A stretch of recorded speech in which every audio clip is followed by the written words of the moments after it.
跟住落嚟咧，同大家介紹呢個傳統套路咧，係春秋大刀。咁點解叫做春秋大刀咧？因為三國時候嘅名將關羽咧，佢係善使呢個青龍偃月刀。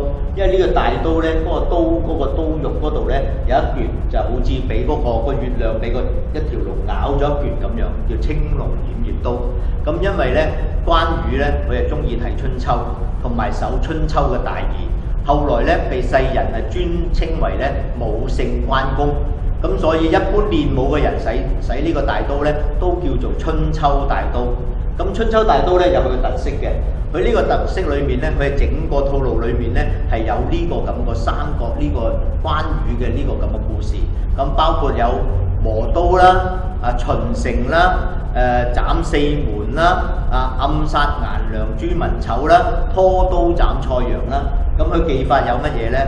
有斬啦、劈啦、雲刀啦、抹刀啦、架刀啦、攔刀啦呢啲咁樣嘅。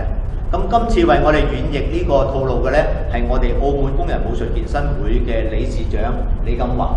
李錦華咧係跟隨我學習呢個蔡李佛嘅拳術咧，係超過30年嘅啦。佢現今咧係負責晒呢個整個工人武術健身會嘅一啲行政工作。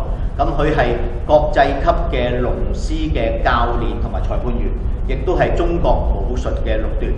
咁而家由李錦華嚟為我哋演繹春秋大刀。